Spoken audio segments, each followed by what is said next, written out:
your mouth full.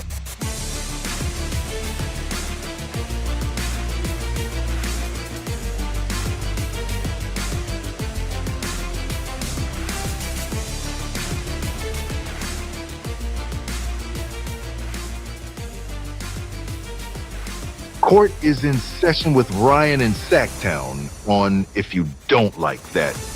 Now, Ryan in Sacktown. Oh, must be Ryno.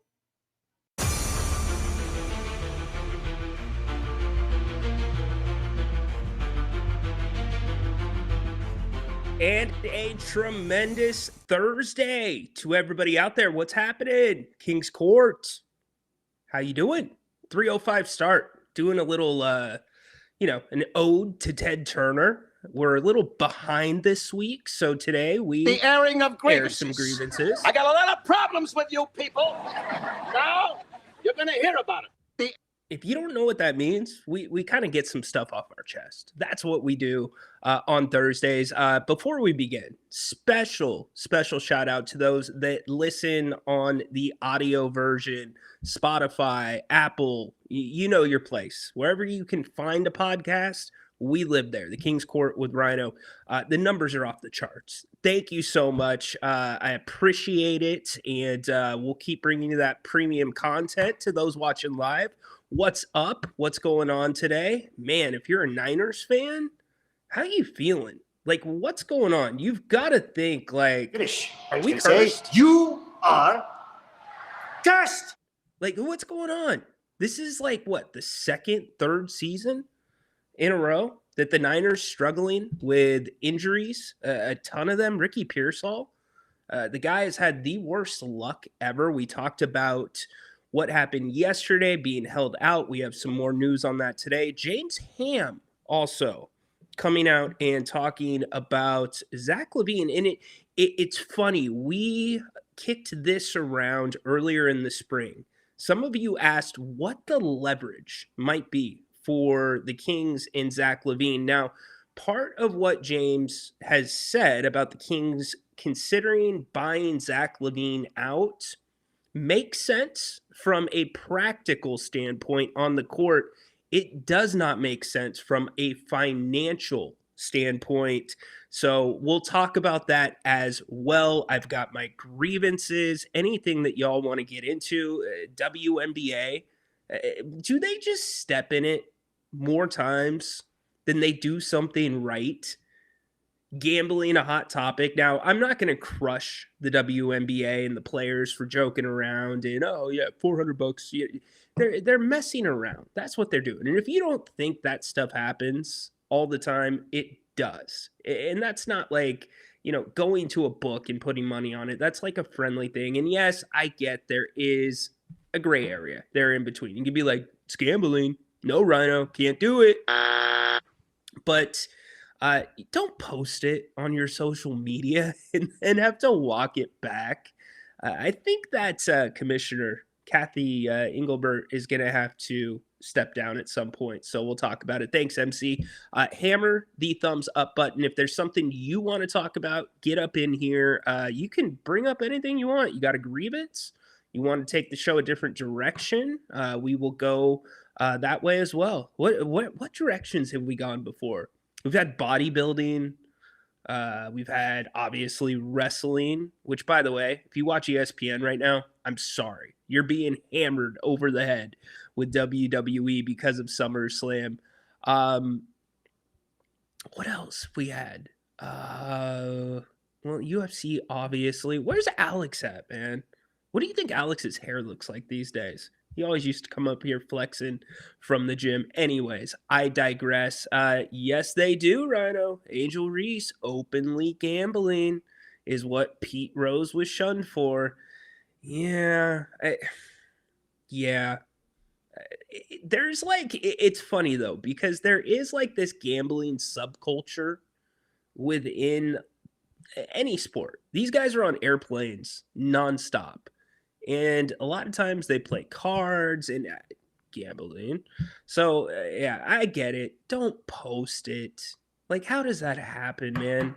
Like, I would just like to see, and I have nothing against the WNBA, and I'm not going to hammer you over the head with WNBA today, but I have nothing against it. I would like to see a win from them. When was the last time we saw a win from the WNBA? I don't know. What's up, Flores? Is FIFA wanting to go private? Yeah, that was weird. Selling a portion right after the World Cup makes sense. Sell while it's high, but it's a lot to put on, by the way. And they put it on relatively right, I think. That's a huge event spanning 3 countries involving what, almost 50 countries? And there really wasn't a big hiccup here in America. And look at the freaking money that came in. But you do wonder. Anything with FIFA, you're like, it's kind of like a soccer mafia. That's what it is. Good, but the Royals lost on a grand in the Twins' ninth. Grand slammy to lose. Brutal.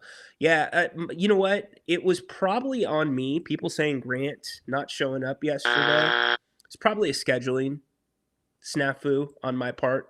So you can put that on me. I have Grant scheduled for tonight. I've already reached out to him to see if he's going to be available. So I will keep you updated on that.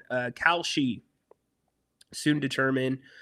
Life, not a fan of everything being gambled on. Yeah, I don't know much about Kalshi. It's popped up and it's like everywhere now.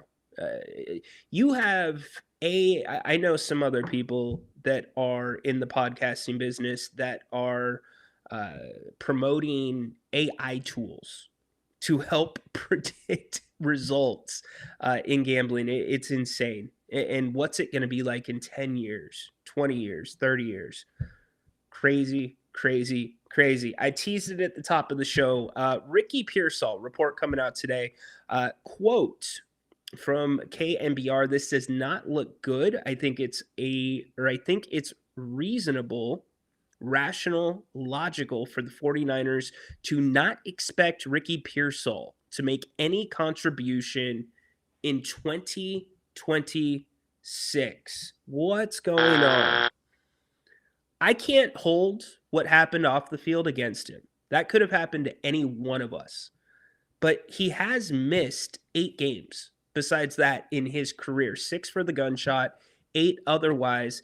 And this PCL injury is something that goes back to last season, which makes you wonder, why did they not address it in the offseason? If it was going to be or could have been an injury that could flare up, which by all accounts, that's what it is. Damon Bruce earlier today on his show talking about the injury to Ricky Pearsall.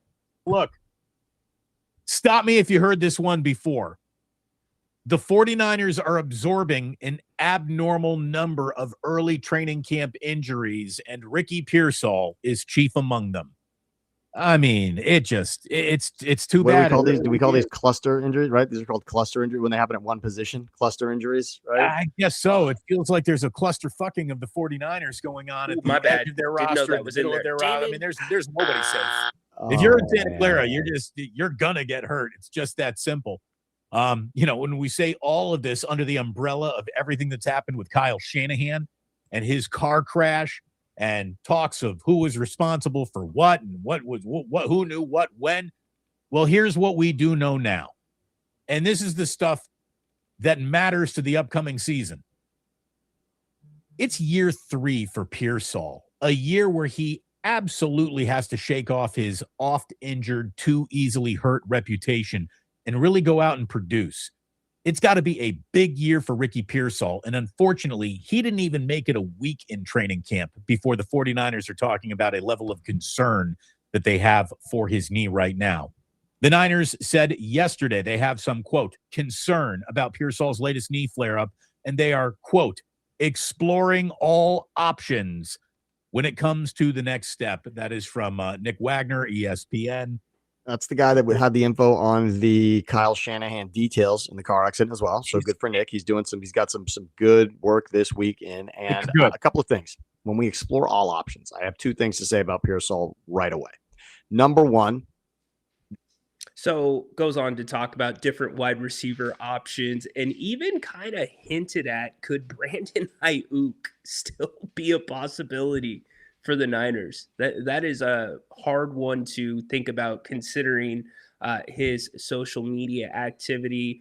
The who was it? The Commanders. Dan Quinn was asked about Brandon Ayuk indirectly because he's shown up in all these uh, Instagram whatever posts with Commanders hats on. He's not a Commander.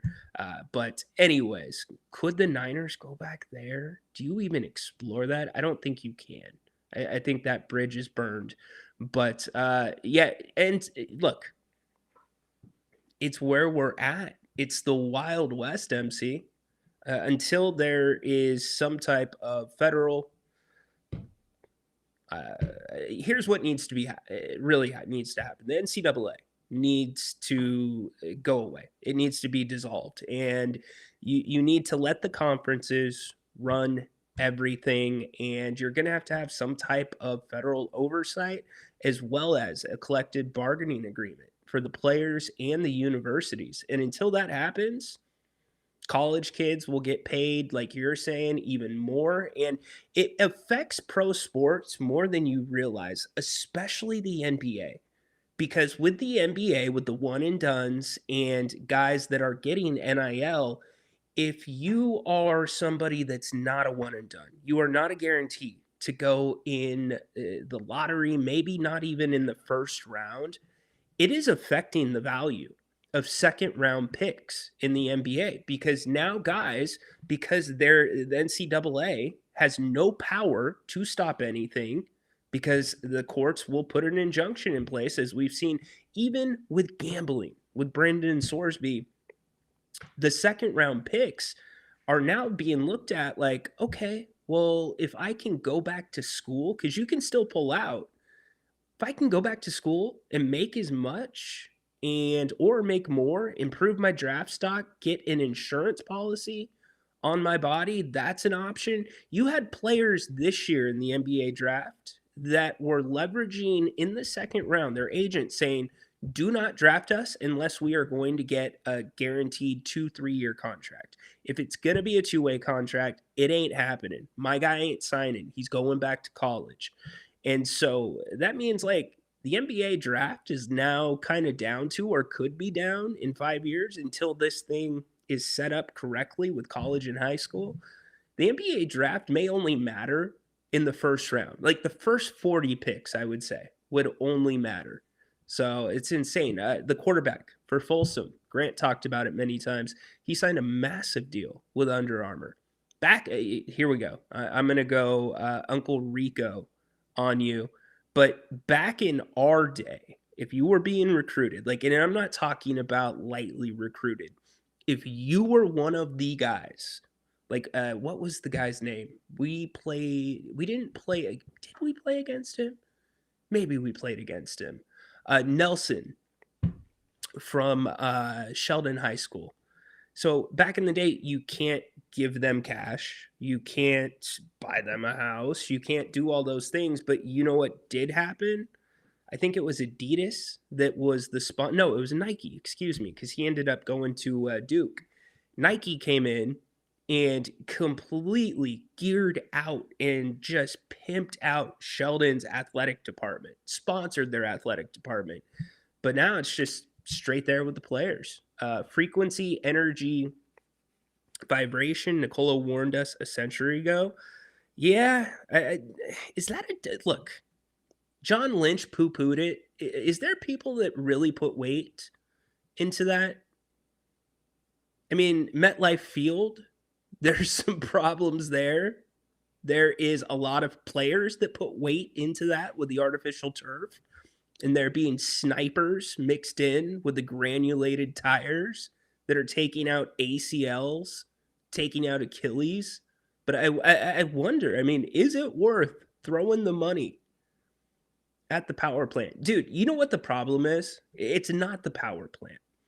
The problem with the Niners is they're in the same freaking parking lot as that dump, Great America. And I know Great America is getting ready to close. And don't come at me with Ryno. That used to be the greatest theme park ever here near near Sacramento. You're right. It was, man. When Top Gun opened, let's go. That was the place, man. They used to have the carnival games where you had to make 2 or 3 baskets. And yes, the rims are like oval, but sometimes you can make it. You use the glass, and you would be able to pick out like a Michael Jordan jersey, a Kobe Bryant jersey. It was the place to go. You know what it is now? A dump. That's what it is. That charges you $40 for parking, $30 for a side of fries, $40 if you want fries and chicken tenders. What I'm saying is it's bad karma to be anywhere near that dump that is Great America. I am not a smart man. I'm not a smart man. But I do know Great America is bringing the Niners down. If they're even called Great America now. Power Substation, yeah. Ayuk is on fire. We'll see, man. Hey, when teams get desperate, that's when I think it was maybe it would have been on Damon's thing. Teams get desperate. That's when opportunity presents itself. All right, Flores has a grievance. The closing of Great America. Flores, you don't still go to Great America. Come on, man. There's no way you still go to Great America. The only people, in my opinion, that go to Great America, because this is how we got hooked into going like almost 3 years ago, is me, like remembering walking into this park and like right there, they had the carousel when you walked in of the swing chairs that would go up and down. Like, it was like, yes, I'm here. This is a great theme park. You remember all that nostalgic stuff, and then you walk in and you're like, wait, I paid to come here? Like, nothing's open? Do I trust a ride? Like, I almost trust traveling rides more than I trust Great America. Oh my gosh, dude. Awful, man. It's just terrible. Ryno, that used to be the greatest theme park ever. It did. I'm with you. Tristan, I'm telling you, it used to be the greatest park ever. Now, it's toxic, dude. It's just toxic. You can't do it. You are toxic. You got to get rid of it. Go. And I know they're closing it, but they have been stealing money. Like, straight up stealing money for the last few years. I'm not kidding. And I wasn't exaggerating, by the way. When we went, no, excuse me, I did misspeak. It was $20 for a side of French fries and $35 if you wanted French fries and chicken tenders. And they only had like a third of the different restaurants open. So, yeah, I'm good off of that. Anyways, all right. I did talk about the Kings. We will get into them as well. I want to play this before we do that. We talked yesterday about, and it's about a 3-minute clip. We talked about the Kawhi thing that's going on. Pablo Torre, who has done an incredible job of investigating this, bringing it to light, has really tied up all these loose ends.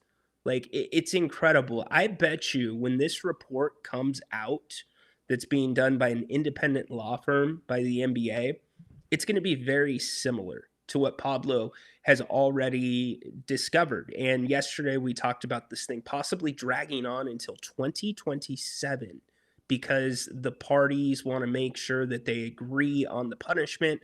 I had said a couple of weeks ago, I think the report's in, and that's the holdup.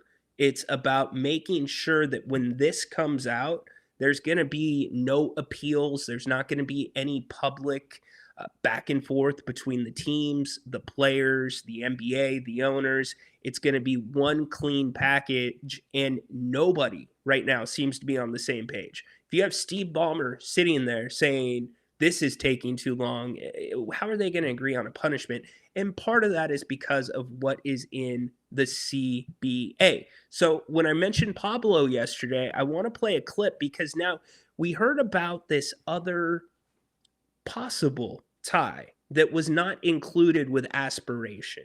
And if you're not familiar with all this, this is the NBA is accusing the Clippers, and Jerry and I talked about it yesterday, of salary cap evasion, which means paying Kawhi behind closed doors in other ways to make up for what you can't pay him on the books.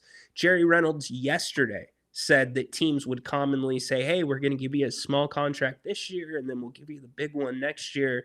Back in the day, kind of that, spoken agreement, informal handshake. And you kind of actually, I didn't ask Jerry about this, but you saw an example of that blow up in Philadelphia's case because James Harden was promised that contract allegedly by their GM, Daryl Morey. And that thing just went off the freaking rails. So Pablo Torre is going to talk about here in this clip that other type of income. And by the way, this is not for show because I have followed this. Pablo Torre, that is all stuff that they have investigated and found out. So here's that other line of income, and it really does kind of tie together if you look at the facts when Kawhi was a free agent before the Clippers signed him and what Uncle Dennis was asking for. Pablo Torre here. Here, Eli Sherman of WPRI, here's that Rhode Island Football Club owner, Brett Johnson, will be traveling from his home in Los Angeles to the great state of Rhode Island in March to speak on some panel. But what Eli does is what all great reporters do. He shows up. Is Kawhi Leonard in any way affiliated with the team? Kawhi Leonard is a friend, and his uncle and his agent, the three of them are small investors. That's Dennis Robinson and Kawhi. Yeah. And their agent. Yeah. I think it's very funny that Kawhi Leonard, in fact, is an unannounced, never before disclosed co-owner of this random-ass pro soccer club in Rhode Island. And that also, according to the team owner, Brett Johnson, he's a friend. Brett Johnson says that his investment also includes, yes, Uncle Dennis, who would start DRR, RIFC Real Estate LLC in August of 2025, years after he'd reportedly asked NBA owners in 2019 free agency to give Kawhi Leonard ownership stakes in pro sports teams. So, too, owning a stake in a pro sports team is Mitch Frankel. Brett's dealings with Team Kawhi, that big three, are not simply financial. They're particularly interested in real estate, finding ways to invest in housing, particularly low-income areas. Yeah, because I saw they had some LLCs that they set up that were like KL2, Rhode Island FC, and I was like, this must be something here. Their interest, Kawhi is very interested in using his capital to make a change in communities, and the housing is what's very important to him. Okay. So really quick, I just want to interject, and then we'll finish that off. Let me paint the picture. Kawhi would have to declare that he has ownership in another team outside of the NBA. So when they're talking about setting up these LLCs, it's kind of showing that workaround. And Uncle Dennis setting them up instead of Kawhi. And the big question that I think needs to be answered, probably the biggest question in this Kawhi thing, is how much did Kawhi Leonard know? Did Uncle Dennis go rogue? Now, Kawhi has since hired a real agent, but did he go rogue? Did Kawhi know about all of these dealings? I gotta believe it's hard to not realize you're getting close to $30 million for not doing anything with endorsements. Anyways, back to Pablo Torre. Yeah. It's Kawhi's number one investment goal when he sits with his advisors. I want to help the housing situation in Rhode Island. And plant trees. But to date, as with aspiration, we, of course, have found zero proof or indication of anything that Kawhi may have ever done in terms of the massive and very real problem of affordable low-income housing in the state of Rhode Island. And again, as with aspiration, Eli and I, we've been wondering for months, why RIFC has never announced that Kawhi is connected to them in any way, or vice versa. I see with some other USL teams, they have a big name. Like, can't you sell some merch off of Kawhi? I don't think so. It's not. I mean, again, these athletes, I have the utmost respect in terms of their privacy, and they want to make a difference with their investment at the end of the day. Like they want to see their investment get a return, but they also want to see it create jobs. They want to see housing. Very late in the game here. So that was Pablo Torre, and then finding out this alternate stream ownership in a Rhode Island USL team. Sacramento has a USL team. It pains me to have to talk about this because Kawhi is one of my own. He's an Aztec. He's a great dude. I love Kawhi, but this is a big deal in the NBA. And as Jerry and I had talked about yesterday, this could, but likely will be the decision that's going to define Adam Silver's time as NBA commissioner and could, if not handled correctly, put a clock on his time left as NBA commissioner, because you've got it coming at every single angle. If you're Adam Silver right now, every angle, the owners, they're pissed, right? You've got Ballmer, Kawhi, the length of this investigation. How do you effectively penalize a team right now as opposed to 4 or 5 years ago, or 4 or 5 years in the future? So anyways, that is the latest on Aspiration. Thought I would point that out. As I mentioned at the top, I'm sure a little more of you are interested in this. Zach LaVine was not promised. So this is a report from Full Court Press. Zach LaVine not promised a role with the Kings and could be bought out before the season starts, per James Ham. A lot of respect around James Ham here. It's a big James Ham house. Like James Ham, plugged in, knows his stuff. Quote, they've been honest with Zach LaVine and said, look, all bets are off if you opt in. We as a franchise have to make a business decision in regards to you, and he's going to get bought out. So when Scott Perry spoke to the media before the team headed out to Vegas, I had said the first thing that jumped out to me was it seemed like Scott Perry was drawing some very clear lines in the sand about love Ham. Ham's good, dude. Ham's great. Anyways, Scott Perry drew some really clear lines in the sand, not necessarily directly saying it, but the way he talked about Domantas Sabonis and Zach LaVine, the expectation I came away with is they are going to come in, they're going to ask them, or they're going to do what we ask of them and pour into the young guys and basically fulfill their contracts instead of they're part of the solution. These are the guys that are going to take us to the next level. They are bricks that we are building with.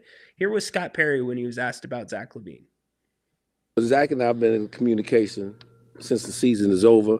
We have a very good relationship, a good understanding. And Zach is still an excellent basketball player. He knows what's expected of him coming back here this year. I'm very clear with him on that. He'll be the first to tell you that. And I think he's ready to come back and embrace that and perform to the best of his ability this year. So we can use a lot of the things that Zach LaVine is able to do on the basketball floor. So I'm looking forward to him taking a step forward with us this year and how we want to play the game. Boom. How we want to play the game. So 3 scenarios here. First scenario is this is reporting this was the King's stance to Zach LaVine before he opted in. That very well could be the case. In fact, it's probably the only leverage the Kings had to say, you know, man, you're going to sit the bench. You're not going to play if you opt in. You're going to get paid, but you're not going to play. He opts in. Now there could be some middle ground there. Second option is you come in and you do play Zach LaVine. You start him, but he is on a very short leash to the point where, and I'm not talking about short leash night to night. I'm talking about you give him a 15, 20, 25 game sample size. And I think at reduced minutes too, because all accounts, if you read between the lines with this Kings team, is that they are going young. This is all about developing the young players and the people that are going to be part of the solution in their eyes here in Sacramento. And it's also trying to see what you can do to improve the team, which means maybe moving Domantas Sabonis, obviously trying to move Zach LaVine. Third option, you just sit him, which I don't think is the right option. You stick to the guns. You just sit him. Here's why you don't do that. Zach LaVine might still have some value come the trade deadline. And as far as a buyout that they're talking about, I'm not so sure that is really, and I connect it to option 3. I'm not so sure that it's the smartest move because you are still taking that direct hit against the cap for that amount. So if you buy Zach LaVine out at, I don't know, $32 million instead of 49, there's still going to be 49 against the cap for Zach LaVine. So it really becomes a question of, do we think we can get any value on the court and or in trades at the deadline for Zach? Zach has in the past had a history of, not getting along with coaches, but as Jerry Reynolds said yesterday, it's not uncommon. In fact, it's more common than not for guys not to get along with coaches, but still be able to function and play well on the court. So it's not a huge deal there, but I look at the Kings roster as we sit today, and I wonder who's in that 2-guard role if it's not Zach. Now, you do have to, I think you do have to look at what the NBA has done in changing the draft lottery rules. And if you have a Zach LaVine on your team that is healthy and able to play and you're sitting him on the bench, it's not a great look, despite if you are making a movement towards your youth. So it's got to be somewhere in the middle, but it's going to be interesting to track because with Domantas Sabonis, it's not the same approach. And I think both parties clearly want to separate. I don't think there's any question, but the market's not there right now. The center market has dried up. Now, does Golden State maybe go and take a swing, make a last-minute offer for Domas? Because I do think he fits there pretty well. Maybe, but I'm going to throw this cherry on top. Here's the cherry on top of this Zach LaVine conversation. If the Kings do buy out Zach LaVine, that is a full 100% indicator that this is about the youth. That is pushing the chips to the middle of the table and saying we are so confident in our youth, not that they're going to give us results, but that we are going to give them the minutes to get that accelerated development while we still wait on, hopefully, whether it be through trade or through the draft, get that star. Maybe it's A-Cup. It's not going to be immediate. It could be A-Cup, but not immediately. You're pushing all those chips to the middle. So with a buyout to Zach LaVine also comes no way, zero chance you can sign Russell Westbrook. None. The two have to be completely line in line because you can't go all in, get Zach out of there, don't play him at all, buy him out, and then bring in a vet that is not going to be part of the solution. So it will be interesting to see how this plays out. And again, the important thing to note is you can buy him out at 33, 40 million. You're still taking the entire cap hit for this season. So only Scott Perry right now knows the beat on Zach LaVine's value. If they're Gravy has a question, if there's no cap, would they just cut him from the team? I would say yes if there was no cap. Or if it's like the NFL, you know, like if you were getting like a big signing bonus and this was like a guaranteed team. If this was a team option, let's put it this way. Had this been a team option, the Kings would not have picked it up. Zach LaVine made the right business decision. I'm not going to get upset about that. He earned that contract. In fact, you could almost argue Vivek Ranadive helped him get that contract by putting in an offer sheet on Zach LaVine. His market value right now, in this CBA, I don't even know that he's a $20 million guy at this point per year. Let me repeat that. $20 million guy. Because teams are so strapped. They're having to go with younger players, especially if you have a couple of guys that are getting paid a lot of money. So on the court, it makes sense to a degree to not, it takes away any type of drama that could happen between the organization and Zach when it comes to playing time. But it also takes away, could a team think they are that player away from getting to that next step, maybe getting to the finals? Maybe there's a couple injuries. All of a sudden, when you get to the trade deadline and it's an expiring number and it's half the number for Zach LaVine, $24 million, a team might take a swing, especially if he's playing well. So the Kings know, Scott Perry knows what the market is for Zach right now. We do not know, but interesting to see how this will play out. But again, I would also advise, and I trust Ham. Ham has the inside beat to all of this, has a more of a beat than anybody else. But I don't hate it, but if you do it and you buy him out, you cannot go away from the youth. You've got to stick with the youth. You can't go to Westbrook. You have to play the youth because then you're completely contradicting yourself. Excuse me. Is Westbrook possible? Should we lose Aka for the season? No, I don't think so. It's a good question, but no, I do not think so. In Ham, we trust. Dude, Ham's good, man. James is good and Ham is good. Let's just put it that way. Silver-tongued. Was he related to Darvin Ham? I don't think so, Tristan. Come on, Tristan. Pay attention. Pay attention, Tristan. Really quick. Really quick. One thing that I do want to get to in a little bit, and by the way, if you want to call, give us a ring. Would love to have you participate in the show. We've got grievances that I'm going to get to. One in particular, man. Hypocrisy at its worst. Straight up hypocrisy.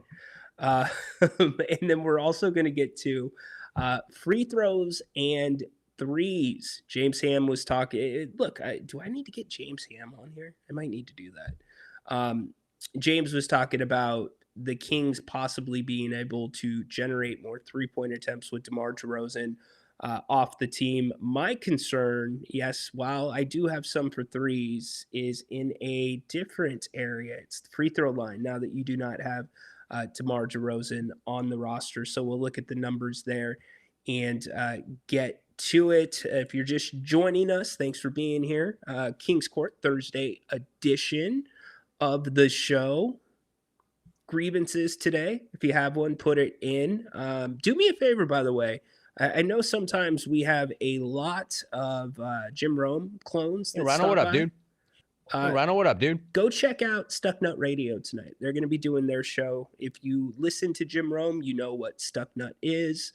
They are the jungle archive of everything that's happened there. So go check their, or not annual, but they do a monthly show. So I wanted to give them some love. You can just go look up Stuck Nut on, it's a weird name too, right? Stuck Nut, but you can look up Stuck Nut on the X. And no, I don't think anything bad will come up. Honey smoked ham. Do you okay? I'll ask the question. I'll bite. Is the ham better with or without the glaze? I'm gonna say without the glaze, and then you've got to hit it with some of that like Sierra Nevada IPA mustard. Yeah, the honey mustard. Let's go. The glaze is a little too much. Makes it too sweet. Since we're talking food, I guess we might as well get into a grievance or to our audio listeners. I will do my best to explain this to you, but to me, this is hypocrisy at its absolute worst. I was stunned when I saw this. The airing of grievances. I got a lot of problems with you people. Now you're going to hear about it. So growing up, right, we would, and don't get me wrong, bone in or bone out? Good question. Well, okay. Tristan, we'll pick up the ham discussion. I guess we can mix it in with this. It kind of makes sense. So growing up, right, like 7th grade, 8th grade, like what was the thing to do? Like you picked up the phone book. You remember this? Hey, youngsters out there that might be listening. We didn't have social media growing up. So if you were interested in dating somebody, you had to go to the phone book. Do you know what a phone book is? I'm not sure if you do. You had to go to the damn phone book, and you could look up their last name, and you could find their phone number. And the phone book also had their address. Don't be a creep and show up at the address. Just call the phone number. But you had to go through the parents most times to talk. So you go through all that, and it's like, what's the cool thing that we can do to hang out and be on our own? Inevitably, it's the movies, right? And so you knew the cost of doing business when you went to the movies. It's expensive. The popcorn, although the popcorn is growing on me, it's growing on me. It's not as good as Golden One Center and Arco's popcorn, but it's growing on me. LOL, creep, stalker, dating games. Dude, we prank called all the time. I'm not going to lie to you. My son, he figured out what a prank call is. And he's like, well, can we do them? No, we can't do them. It's not even the same. Like where you would close your eyes and you would just like, oh, that number. What were some of them? And let's keep it clean. Let's not go jerky boys here. Some of them were what? Is your refrigerator running? Can you name all 31 flavors? Better if you did a conference call. Yeah. With all your friends. The cool thing was if you had your own phone number to your bedroom. That was cool. Anyways, I get back on track. If you're going to the movies, you know the popcorn's going to be overpriced. The soda's overpriced. The candy is overpriced. So what did we do back in the day? We snuck stuff in. Like we would sink in like, and we thought we were cool and bad. Like, oh, you know what? They're not going to stop me. Look, maybe if the girl was carrying a bag, you threw the soda in the bag. Anyways, we thought it was like a big deal to get in like a little thing of candy or to get in a soda. Shoot, when we were, I don't know, college years, we snuck in beers to watch Napoleon Dynamite. Anyways, you get my point. They would check. They'd be like, hey, young man, what's in that pocket? Now, has anybody been to a movie in the last 2 years, 3 years? Movies are almost like an open buffet. Bring whatever you want. We have been at the movies with people that have bags of Chick-fil-A. We have been at the movies with people that bring Taco Bell taco packs, that bring Subway sandwiches, and they're not even hiding it. They're not hiding it. They're just walking in with it. And the movies are like, all right, whatever. We're not going to stop you because you're still paying $30 to come see a movie, right? So I don't blame this guy. When I saw this, man kicked out of IMAX Theater after bringing a fully functioning crock pot of chili and selling bowls in the background. I was pissed. I've seen people bring in stuff the size of crock pots lately, chicken packs from like El Pollo Loco, like literally people setting up shop. So what's this guy do? He sees all these different people on the streets that are popping up with these tent restaurants, like over at Delta Shores, Franklin Boulevard. They're like giving the finger to food trucks who have to go through all the licensing. It's why you spend $20 on anything that comes from a food truck. These pop-ups, these tents that set up night in and night out. So you know what this guy does? Screw it, man. I'm going to bring in a functioning crock pot of chili and sell bowls in the back row. Here's the thing, movies. I'm not even going to get on you about your prices. I'm not going to do it. We know what it is. It is what it is. But if you don't catch the crock pot, if you don't stop him walking in with a crock pot, who are you to say that he can't sell chili there? Dude, making a buck, watching the movie, IMAX theater, back row. He's being considerate. Back row. It's not blocking anybody. Come, get your bowl of chili. Check this out. They had to stop the movie. The accompanying news version that circulated on Instagram and elsewhere claimed the guy smuggled a 5-quart crock pot under his coat. Okay, you've got to be a big dude if you're getting a crock pot under your coat into an IMAX, sometimes specified as Fairmont Ledge, which appeared to be invented, plugged it into the cleaning outlet. So he got the crock pot in under his jacket, plugged it in, set up the bowls and napkins, sold 19 bowls, and also hit you for some extra ducats if you wanted cheese. During a sold-out show before the credits finished, caused a line in the aisle and got the movie paused. He got banned. Dude, movie theaters. Here's my message to you. If my man can walk into a theater with a crock pot and sell 19 bowls of chili, this is some stranger. You don't know him. You don't know what's in that chili, but it smelled good enough and apparently tasted good enough that he sold 19 bowls during the movie. What's that say about your food? Like, maybe improve your food. Maybe don't let people in with family meals from fast food restaurants. And by the way, I saw somebody too, like full out, like not even like a Panda Express tray. They full out ordered from a Chinese restaurant. They're passing the boxes around. My biggest grievance with the movie theaters. The airing of grievances. I got a lot of problems with you people. Now you're going to hear about the smell in the movie theaters. The smell, man.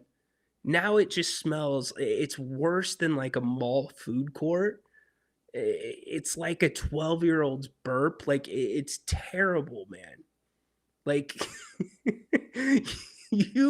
how do you walk this back now? Seriously, how do you walk it back? We're bringing crock pots and people are successfully selling 19 bowls of chili. What's next? So my grievance is, if you get the chili in, if you can get a crock pot into the movie theater, you can't shut down business. Let the man cook. Let him sell his damn chili. And let him finish the movie, too. Come on. What are we doing here? Movie theaters, you are not smart. Man.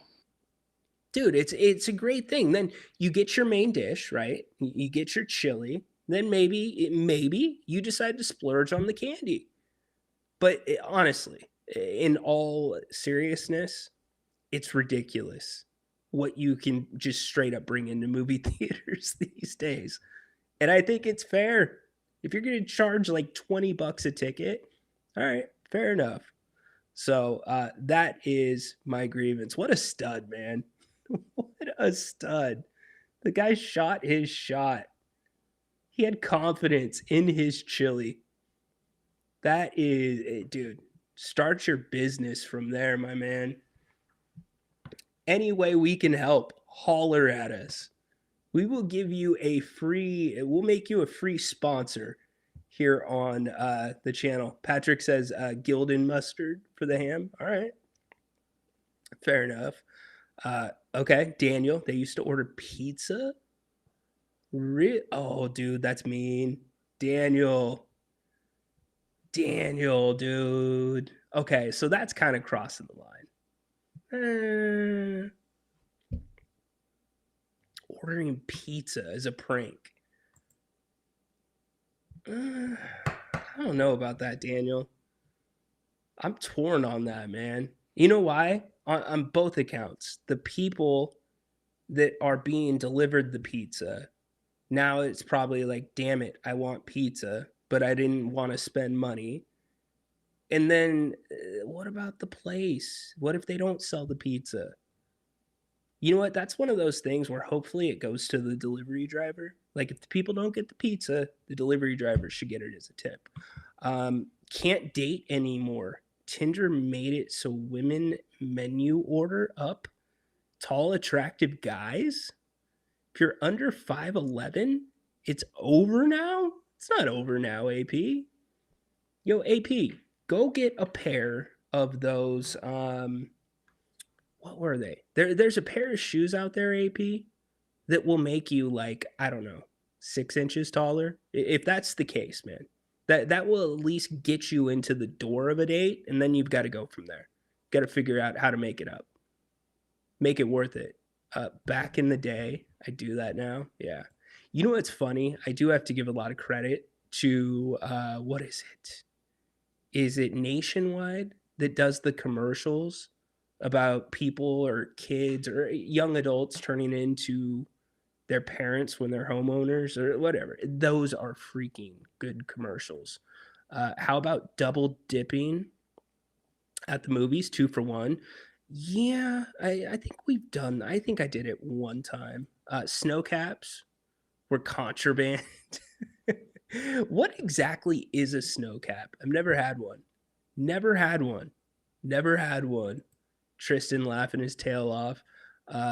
That guy, I'm guessing, knows his chili.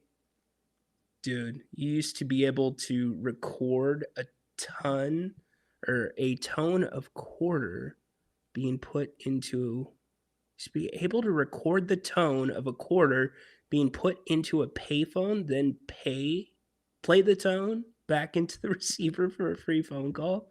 All right, fair enough. This guy brings a crock pot and I get stopped for a small disposable coffee cup. Dude, okay. You, Daniel, just hit home with me because the last time I took my son to a movie, it was the first like showing of the day and I had not had my coffee. And so I'm like, I think I had this thing with me full of coffee and I'm like, I can't get that in the door. There's no way I'm getting that in the door. And so I'm drinking it as quick as I can. I'm like, damn it, I'm going to have to throw down on like a $14 cup of coffee. And they didn't even have coffee. I would have paid it. They didn't have coffee. But then people start walking in. They've got like Yeti coolers. They've got cups bigger than this. I'm like, dude, I'm an idiot. I should have brought my damn coffee in. So yeah, they can't stop a crock pot, but you can't bring a coffee cup. Come on. You watch that theater will have chili on the menu. Okay, here's what this guy needs to do. This guy needs to get an air fryer. If you've got the crock pot for the chili, once the movie's going, the air fryer's not going to make that much sound. And go chili cheese fries. If you're going to upgrade and you're going to charge people for cheese, do the fries too, or do tots. Do the tots, dude. We're helping your business here. I hope to see this guy back. I bet you he opens like a chili stand somewhere. Should. What about a Hamilton Beach popcorn machine in the back? Well, dude, screw Hamilton Beach, roll your own popcorn machine in. Just put it right there in the aisle. Start selling popcorn. The employees are all 16 years old and not stopping that mountain. It's probably like, can I get a cup of chili too? And I'm sure it's in a place where it's cold, you know. I don't know exactly where it happened, but my man, you are a national treasure. Salute to you. Looks like Otis from the WWE. Otis the Chili Man. Good job, dude. I will try to get a follow up to this story. My wife used to take a crock pot in the car on St. Patty's Day, taking around the corned beef. Nothing wrong with that. Okay. But she wasn't like, it wasn't cooking in the car, right, Patrick? Because the crock pot's pretty reliable. Carne asada fries. Yep, there you go. Look, this guy's got it right, man. In fact, if I'm him, I'm licensing my chili recipe to people around the country. And I am invading every movie theater I can find. Each licensee gets the 6 theaters within their region, within 30 miles of them. Make sure you get that chili on point. Dude sold 19 bowls. Oh, that's Steve Ballmer. 19 bowls. Not too bad. Can you imagine the security footage, too, of this guy? Just setting up shop in the back. They're like, oh, he's selling drugs. He's doing something. No, it's chili. Question is, chili with or without beans? It's probably beans. Probably had some substance to it. Dude. Might be one of the best stories of the summer. Speaking of the summer, we're getting ready to launch our King's Court Discord. Thank you to everybody who has already signed up. It is coming for the 26-27 season. You're going to have some exclusive material that will be posted in there from me related to the Kings, stuff that I'm not ready to talk about here on the King's Court. We're also going to have watch parties for some of the road games. We'll have monthly events. We are going to have some exclusive guests. One is a G League champion. Kind of give you a little hint there. And also, we're going to do a game night every month. That's going to be a lot of fun. Give away some prizes, maybe even some Kings tickets. So make sure you stay tuned. $20 right now gets you the entire season. And it gets you a Founders t-shirt, which is sponsored by Bennett's Restaurants. Go check them out. Roseville, Rockland, Howe, and Fair Oaks. Prime cuts of seafood and steak. Happy hour tonight till 6 every day of the week. Don't forget that. So yeah, if you don't sign up now, no worries. Once we launch, we'll have a monthly subscription model. So get in. You're going to want to get in on it. It's going to be a lot of fun. If you're not familiar with Discord, it is kind of like a digital meeting room, more or less. So it's not me and a guest talking to you. It's all of us talking, hanging out, much more personal than we're able to do here on YouTube. And it's also off the record, which I really like as well. So anyways, check that out. Discord coming here in just about 6 weeks. Been working a lot on that. Buying a movie ticket cut into his profits. It's cost doing business, right? And here's the thing. Chili's not an expensive thing to make. The littlest thing could make that chili really good. Like I've seen people that throw like taco mix into chili and it just takes off from there.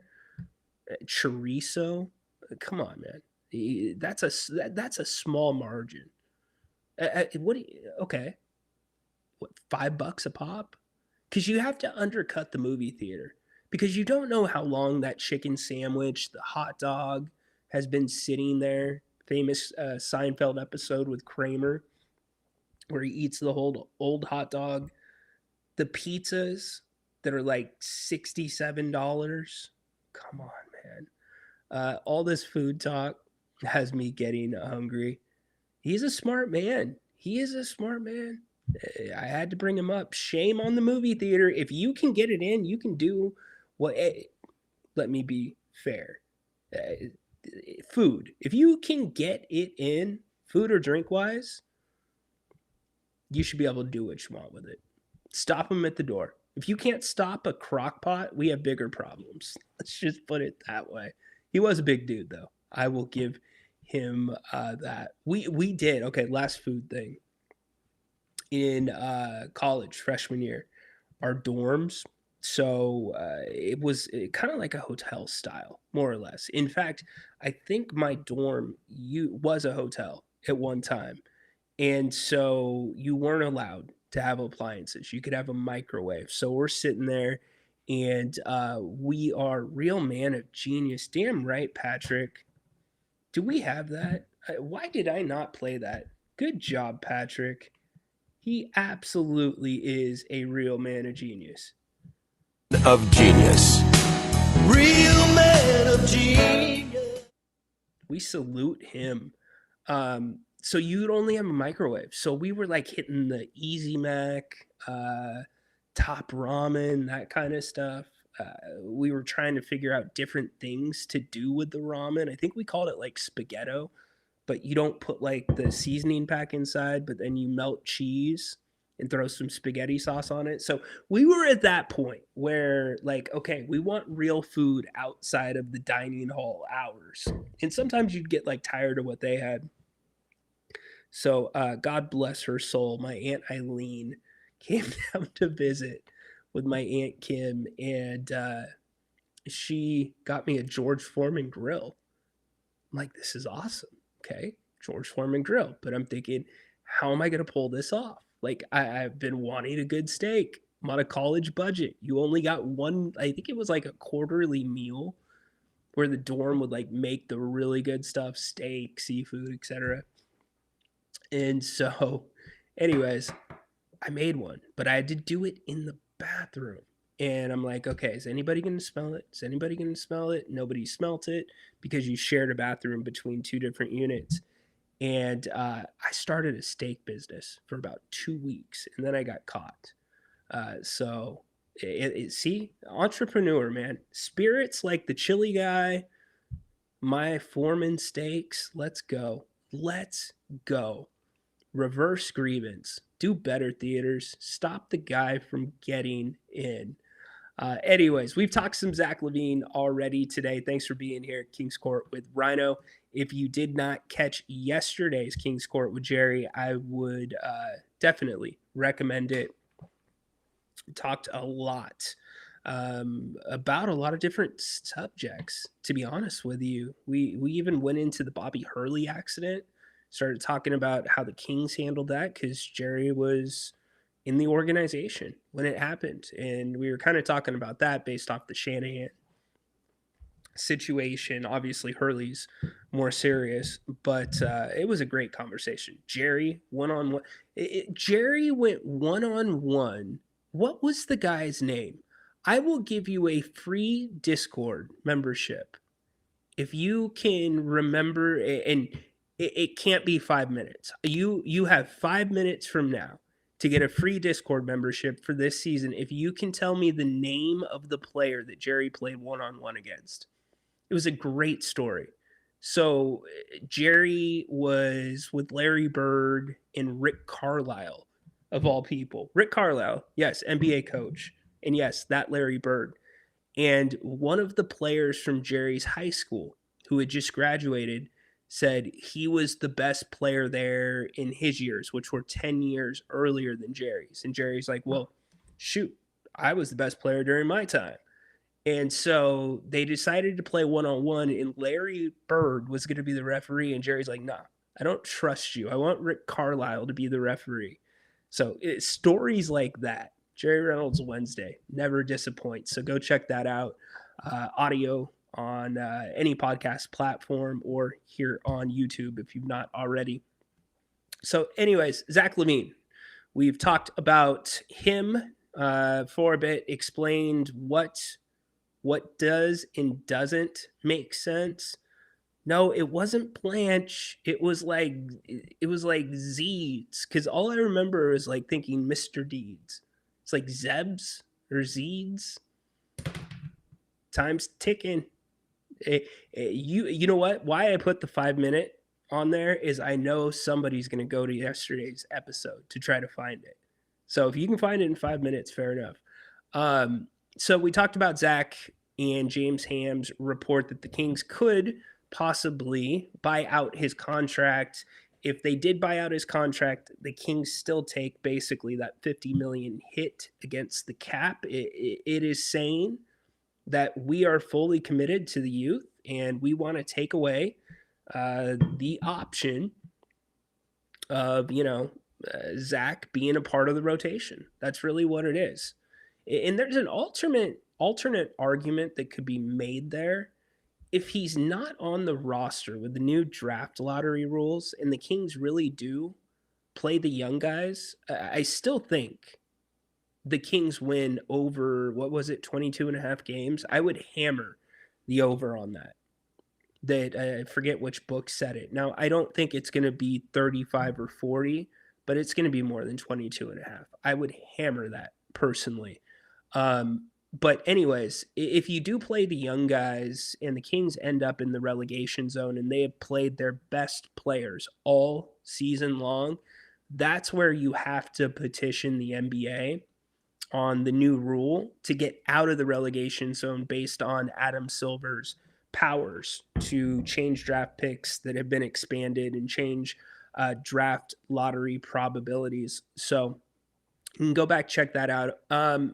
James also talked about 3-pointers and the Kings possibly going up this season. Well, the first thing is 3-pointers have to go up this season.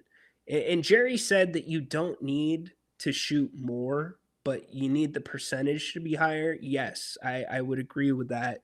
But that also lends to your personnel and who you have. What are their strengths? Obviously, with Emmanuel Sharp, it looks like he can shoot the triple a little bit. Keegan Murray, up and down. We don't know. This is a big year for Keegan Murray. Certainly Zach LaVine, if he's on the team, very, very good 3-point shooter historically. Domantas Sabonis, does he get a couple more looks this season? Maybe. What about Max Ryno? He's changed his shooting motion, which is not an easy thing to do, number one. And number two, it's not something that all players are willing to do. So I think that really speaks to his coachability. So you take all those things into account. Bottom line is the Kings need to get better looks. How do you get better looks? Well, you've got to do something different than what they've been doing on offense. Basically, just running the bigs or running guards off of DHOs at each free throw line extended point beyond the 3-point line. You've got to get more creative, and you have to have players that can get to the paint. Do you have creators on this roster right now? Acuff is the big question mark. I think Acuff reads the floor beautifully. I saw him make some incredibly difficult passes, like some passes where it's like, whoa, at Summer League.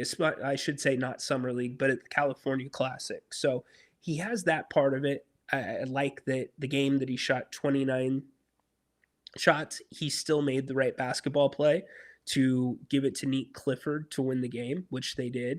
But anyways, I digress. Who else can create?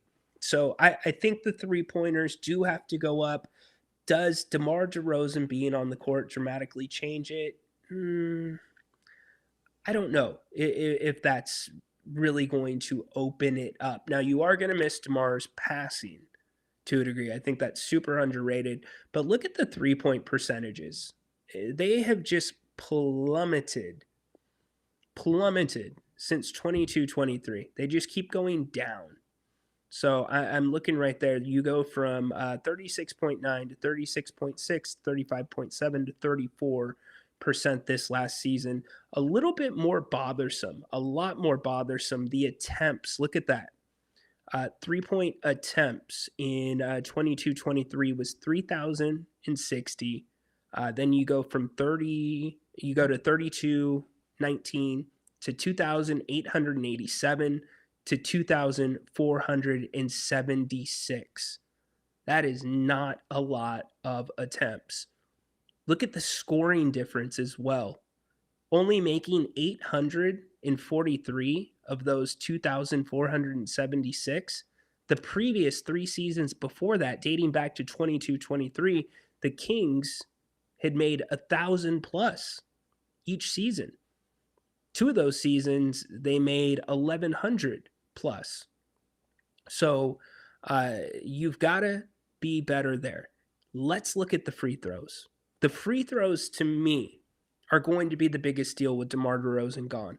Who's going to get to the free throw line? The Kings did a really good job of it in 22-23, 2,055 attempts. From there, it goes to 1,710 to 1,738 to last season, 830 attempts. Now, certainly saying shooting the free throws better is the easy answer. Absolutely. You have to be a better shooting team from the line.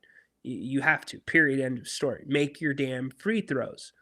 But what about the people taking the free throws? Here's last season. And when I look at last season, I'm looking at the free throw attempts, and you are missing a significant number of free throw attempts.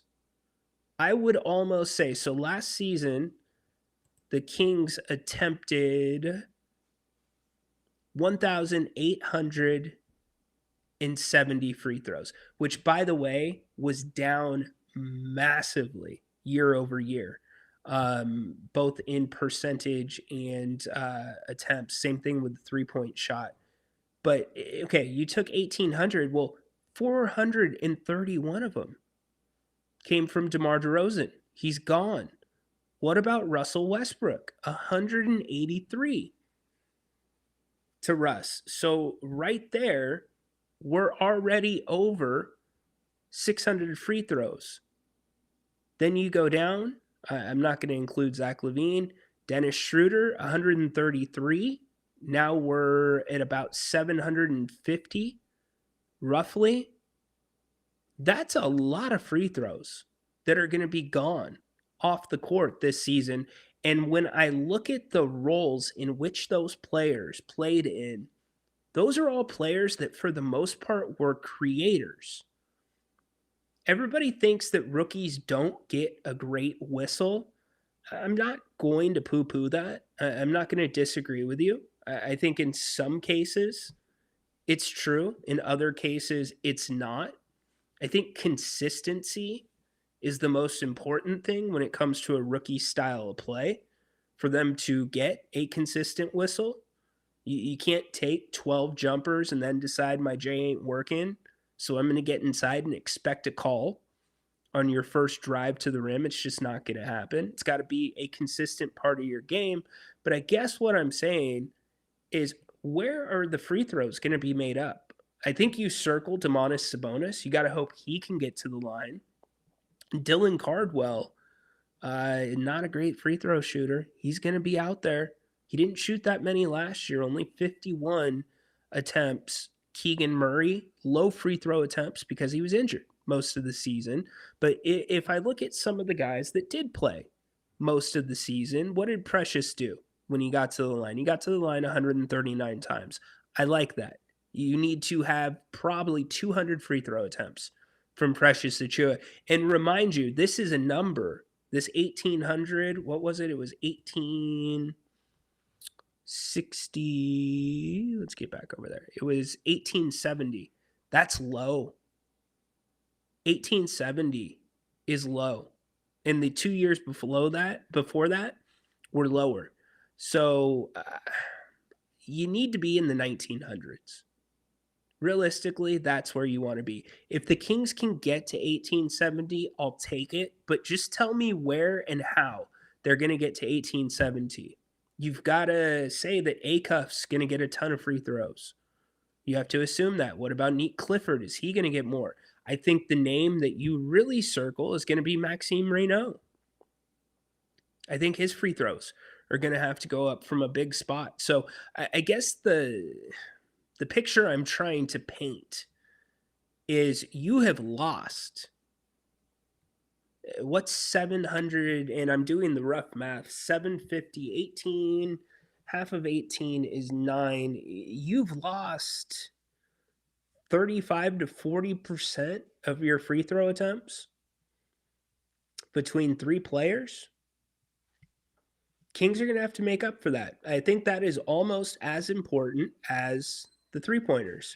So I thought I would point that out. That's why I named the show Free Throws and Threes. Jerry and I talked about it yesterday, and those are the numbers right there. I think I said yesterday the numbers. I said, I bet you're missing at least 20% of your free throw attempts. No, it is closer to 35, 40%. I'm sure Peter is going to run that into a calculator for me. So those are those 2 areas, free throws and threes.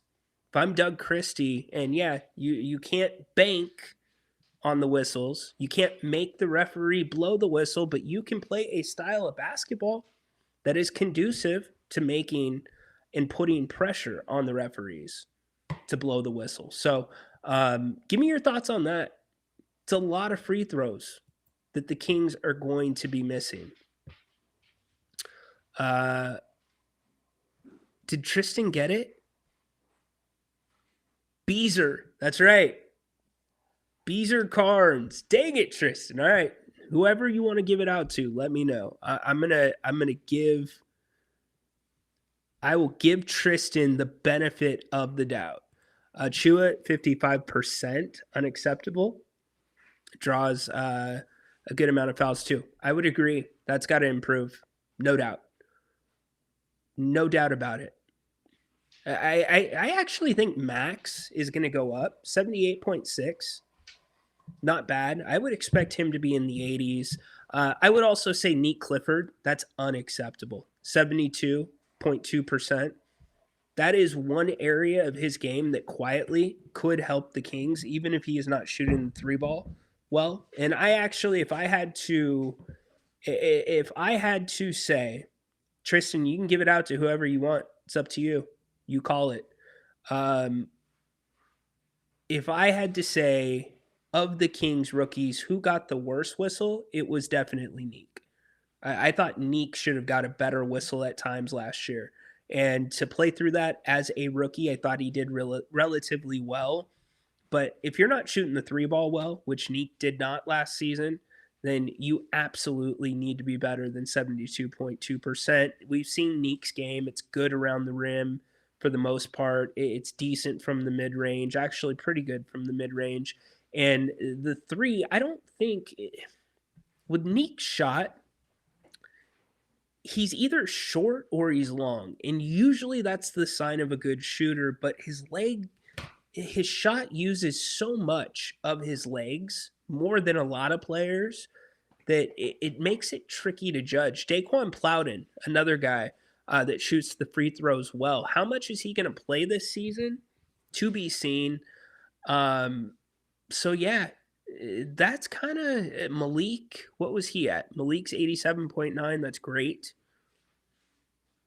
Sabonis has to be better. If I look at Sabonis's free throw percentages over the last couple of years, they need to be a little bit better. So yeah, that's a big name that is going to be on the list. But yeah, there you go. There's my presentation to you. I think it even is going to come across well to the audience on the audio. Met moms can't run the numbers. All right, fair enough. Tell mom hi. Smiley. So yeah, free throws and threes. That's where it's at, y'all. Free throws and threes. Beezer Carnies. Chua at 55. Daniel at 55. Oh, they're all coming up now. They're coming up again. The chats. There you go. I'm still stuck on Chili, dude.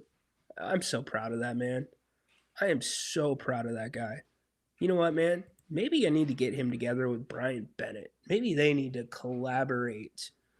If your chili recipe is good enough to sell at a movie theater, to 19 strangers, you're doing something right. But also, someone always doing something right. Bennett's Restaurants. Go check them out. You know the locations: Roseville, Rockland, Howe, and Fair Oaks.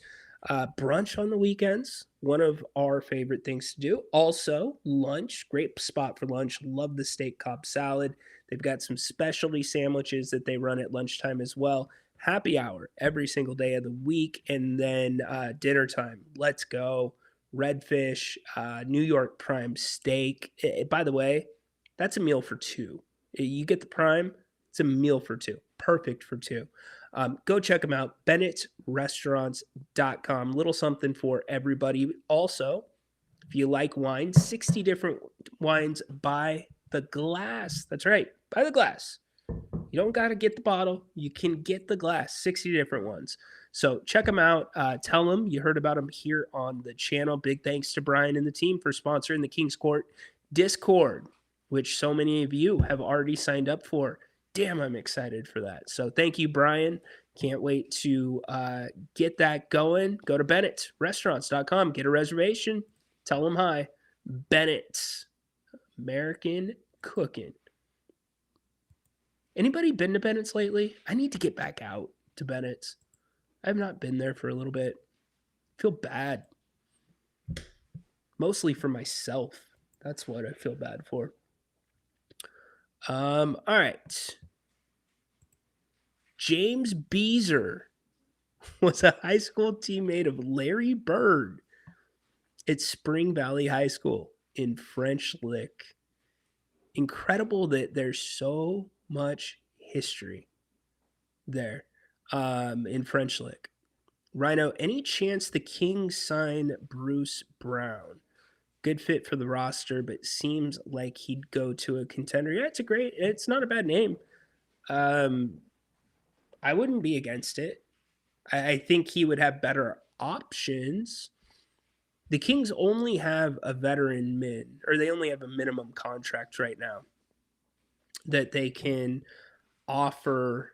And remember, if they do possibly buy out Zach LaVine, it does not affect their ability. It does not open up money for them to go get another player. So I think probably what will happen, not 100% for sure. I saw my guy Brendan Nunez put this out. He thinks Jonathan Mogbo deserves a full-time roster spot.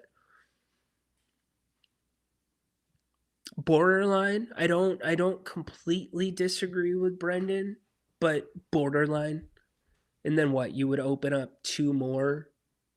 That would open up a second two-way contract. I do like that they're rolling into training camp with one two-way still available. I think that's a great thing to have. It's an incentive for some of the young guys. And it's also, here's the more important thing, it's also an incentive for anybody that is going to be just a straight-up G League player. You might get a guy that, comes into camp, plays well, over exceeds, and gets a contract.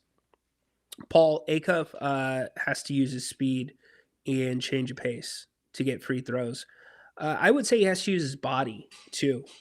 One thing that okay, if I had to give my biggest concern about Darius Acuff right now, as we sit watching Summer League, being at the California Classic, talking to him in person, my biggest concern is his ability to finish at the rim right now, because he showed some struggles with that, both at the California Classic and in Vegas. And in most cases, the big men were not the big men that he is going to be playing against, or at least the same size as the big men that he's going to be playing against during the regular season.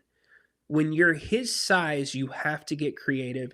And when you're his size, you have to be able to use your body right. Mike Bibby is a great example of that. Now, Acuff and Mike Bibby are different guards, but there's a right way and a wrong way to use your body. In fact, let me give you an example. Malik Monk, so many times, not this last season, but the season before, his pick and roll game with Domantas Sabonis.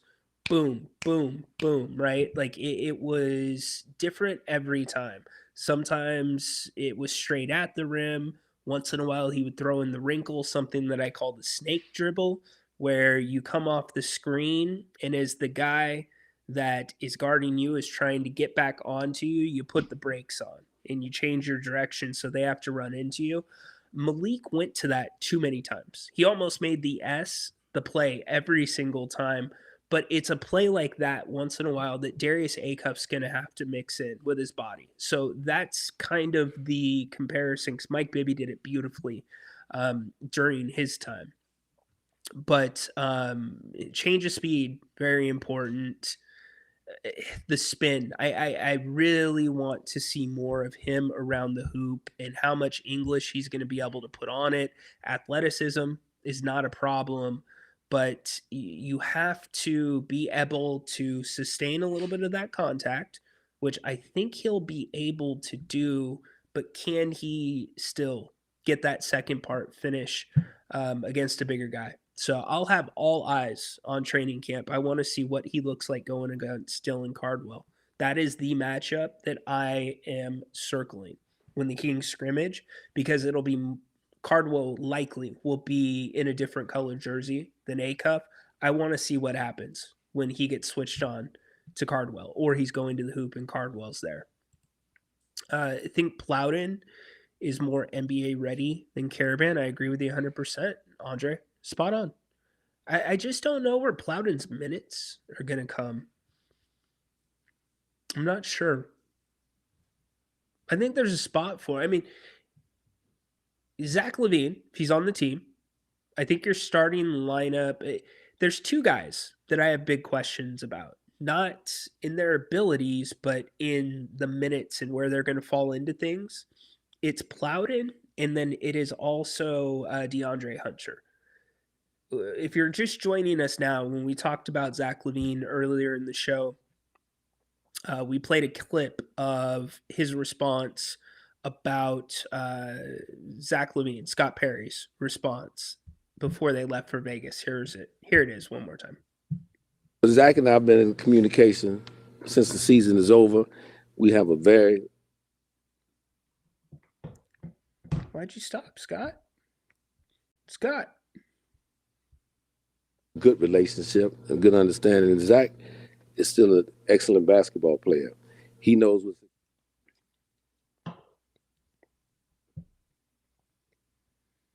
Movie theaters across America. Zach and I have been in communication since the season is over. We have a very good relationship, a good understanding. And Zach is still an excellent basketball player. He knows what's expected of him coming back here this year. I'm very clear with him on that. He'll be the first to tell you that. And I think he's ready to come back and embrace that and perform to the best of his ability this year. So we can use a lot of the things that Zach LaVine is able to do on the basketball floor. So I'm looking forward to him taking a step forward with us this year and how we want to play the game. Zach and I have been in communication since the season. How we want to play the game. Step forward with us how we want to play the game. I.e., if you're here, you're going to fall in line with our ethos, with playing the young guys. Zach, expiring deal. DeAndre Hunter, though, expiring deal too. You barely saw anything last season because of the early injury. And I would be very curious to see if Scott Perry sees him as part of the solution or, getting through this last year of the contract and freeing up more room, because the Kings next season, if they don't do anything big between now and the end of the 26-27 season in terms of signings, they're going to have a ton of flexibility. It's bridging that gap. And would Hunter be brought back? Is he going to get the opportunity to show that he's part of the solution? And do you already have that player on the roster right now that's up and coming that you can sign at a cheaper number that's a little bit younger. So his playing time is super up in the air for me. Where does it work, and where is it at? Same thing is going to be for who we were talking about before with Daquan Plowden. He needs to add a counterclockwise swirl. You know what, Tristan? Tristan, you are such a volunteer, not a hostage. Dude, I love you, man. You're hilarious. Both of these guys are volunteers. No doubt. Good job, Tristan. He needs to add the counterclockwise swirl move. All right. That's my move. That's your move at the yogurt shop or on the basketball court, my man? Are you hitting up the buffet and going straight? Like you're doing the what's it called? One more time. Yeah, Kyrie Irving. Where'd your thing go? There we go. Is that what you do? You go counterclockwise once you get through the gate at a Golden Corral, and then you swirl your way to the yogurt machine. Good job, man. Good job. That's funny. Well done by you. Do we have any more grievances? We talked too about Ricky Pearsall. Niners fan. This is not starting out well for all of you. You've got to be concerned the way that this is trending. And you have to ask yourself, is this Let me finish. team I was going to say, you are cursed. like second season in a row. And where are you at on Pearsall, by the way, too? He's going to be coming to a point where you're going to have to make a decision, whether financially you're going to commit to this guy. Damn. I hope he's going to be all right. Thank you. Nice stash. Appreciate it. You know, it's the off season. So this is where we try different things, but I appreciate it. I appreciate that. Any more grievances? I had some more. Are they good enough, though? Let's see. What were the other grievances today? We already salute to this guy. Salute to you, my man. Legend. If we can find him, you have a lifetime Discord membership, dude. If we can find you, Chili Man, 19. Come on. Oh, all right. I'll give you one more grievance. This is the stupidest thing that I've seen. I could hit you with LeBron and be like, oh, gosh, you know, he's going back and forth now where, oh, I'm not going to do a documentary. This might not be my last year. LeBron said in his statement this was his last decision. Now, I think it's possible LeBron might play for a second team this season because I don't think it's going to work out in Philly, personally. But now you've got other members of his team coming out and saying, wait. This, who said? I think it was Mav Carter. They came out and said, nobody said this is the last season of LeBron, yet you're going to go with ESPN to do a last dance. Yo, here's the thing. MJ wanted no part of this kind of stuff. This is what LeBron lives on. So I could give you a grievance here for like 2 or 3 minutes, but funny enough, The airing of somebody did something. I got a lot more of problems with baggy. you people. Now you're gonna hear about it. Somebody's a bigger bag today than LeBron. It's Gilbert Arenas, man. Gilbert. And I get his shtick. I do. Like, we've joked about it, and I know he's in some trouble with the law. He's got a really good or had a really good podcast. He's got kind of a creepy laugh. If you don't remember that, that's his laugh right there. Gilbert Arenas says that Wizards teammates could not speak to him if they made under $5 million. Quote, if you don't make $5 million, do not talk to me directly. I am a superstar now. I am a superstar now. talk to someone who makes $5 million. If they make $5 million, then they can relay the message to me. Don't talk to me, all right? Feels like Ryan Knock Leaf it back off! in the day. Don't talk to me. Like, are you kidding me? He's either doing this for publicity, and that's not really why it happened. Don't talk to me, all right? Knock it off! Or him, and was it Sebastian Telfair? Now I get why that beef was so real. What a baggy thing. Agent Zero, my man.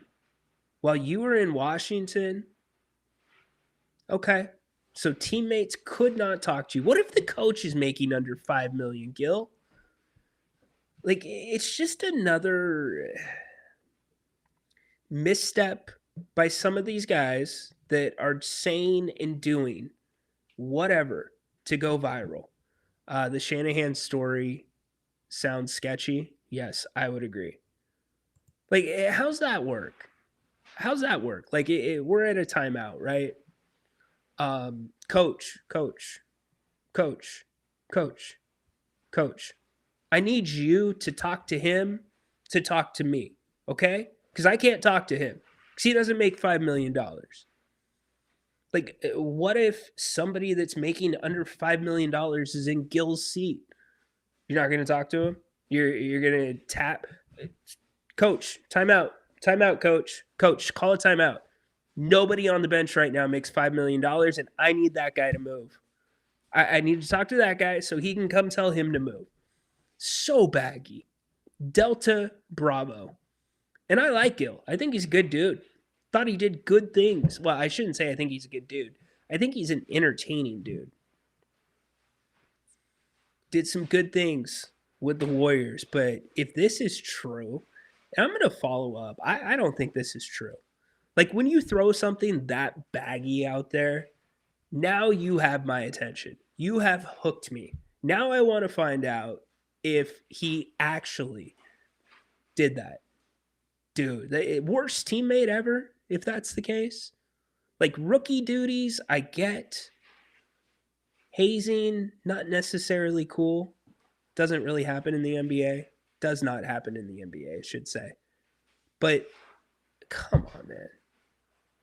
How many, like, okay, let's do it. Peter's at his mom's. What years did, let's see, Wizards payroll with Gilbert Arenas. Let's look it up right now. Let's see what the payroll looked like.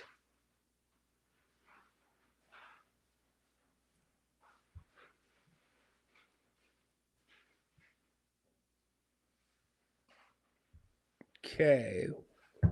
The 09-010 Washington Wizards salary.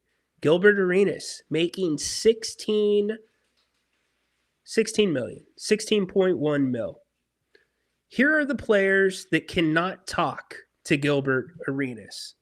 Actually, we'll go the whole team.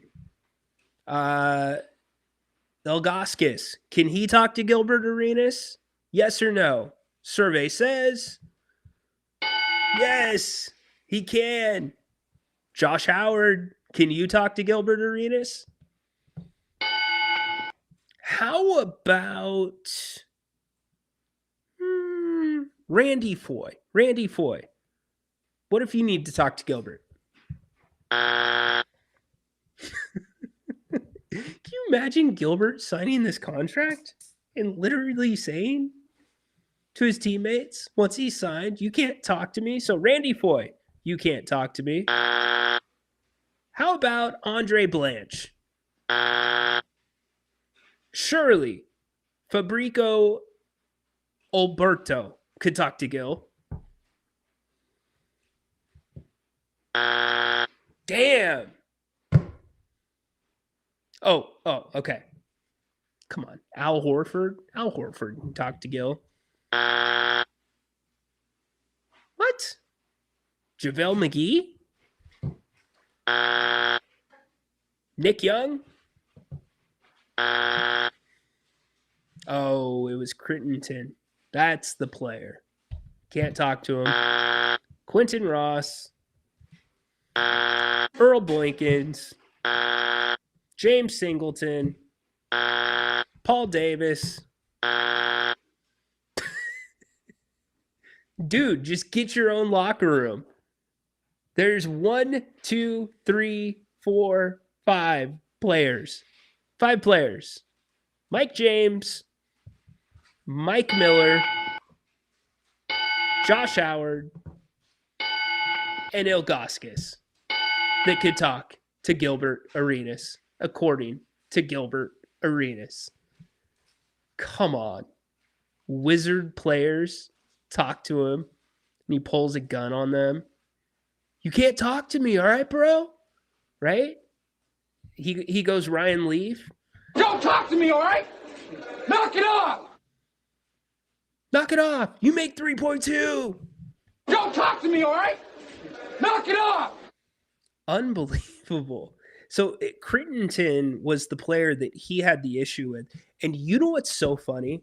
I sit here and I'm looking at the list of the players that could not talk to Gilbert Arenas. I'm going to sit here and tell you that Al Thornton, no. Actually, no, he didn't. Nick Young, no. JaVale McGee, did he have a more memorable... JaVale McGee did not have a more memorable career on the court, but off the court in a positive way. He did. Earl Boykins, pretty memorable. Hello. Nice. Appreciate it. Welcome to you, Haunted Marble. I think that's Tedora. Grab my pen. All the way in Greece. What's up, Tedora? I'm a man. I'm 40. What am I? Do I sound like a jukebox? I don't think I have that. I know, that's garbage. Garbage! Anyways, should we try one more time? Do we have a different season that we can go to? Let's go to 2008, 2009. All right, Gil. Who could talk to Gilbert Arenas? Darius Singaila, good king. Damn good king. Could he talk to Gilbert Arenas? Survey says... This is so silly. Antoine Jameson?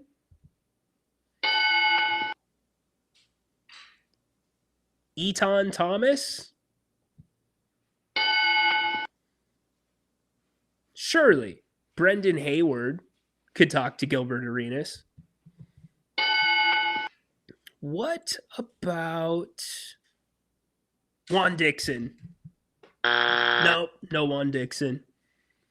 Wow, Mike James. Mike James got a promotion. He could talk to Gilbert now. Brendan Haywood. Damn right. He got his 5. Unbelievable. Dude, Gilbert, come on, man.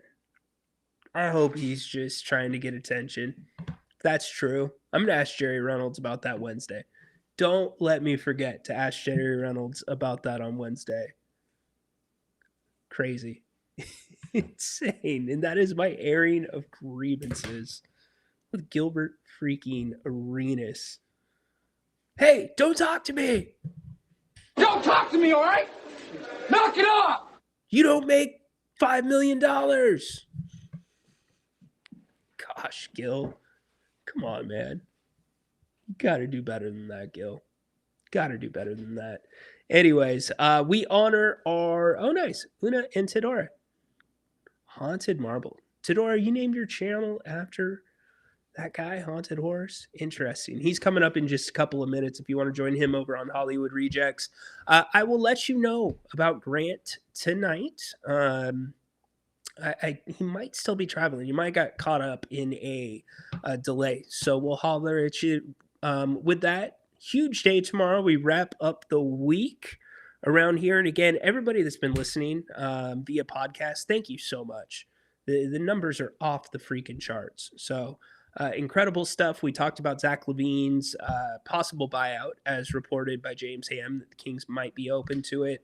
Also discovered the Kings going to be missing about, just on paper, 750 free throws plus from last season because of guys that are no longer here. So free throws and threes are the really important things. But most important thing of the day, man, salute the chili man. Salute the chili man. Good job by you, dude. Lifetime membership to the Kings Court Discord. 19 bowls of chili sold at an IMAX theater. Come on, dude. Crockpot in tow. Can we, you know what? I'm going to chase this guy down. I'm going to see if I can find him and get him on here this summer. How about that? We will do that. We will do that. All right. Have a great rest of the night. By the way, if you are Jim Rome, if you are a clone or you like the Jim Rome show, make sure you join Stucknut Radio tonight. Those are some good friends of mine. They are the archive for the Jim Rome show. They'll be doing their monthly show. Love that show. So go check them out. But until tomorrow, appreciate everybody. Thanks for being here. Give us a big thumbs up, a like. And if you haven't already, get in on our Discord. Can't wait. We will have monthly subscriptions available once it launches, but still available if you want to get the entire season, $20 in a t-shirt, Founders t-shirt. I've got a great idea for those that I've told you.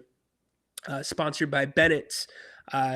Check it out. Scan the QR codes. That will get you a Founders membership for the entire season. PayPal, Venmo. We'll have that back tomorrow as well. But appreciate everybody who's already signed up. Founders listed on the bottom. Ted, got to add you in. And Tristan, let me know who gets that membership, my man. Until tomorrow, hopefully no more Niners injuries. Hopefully we don't have to talk about Great America. And I can chase down the chili man. Let's get it. Have a great night. We'll see you tomorrow. Court's dismissed. Wrapping up the week, 3 p.m. tomorrow.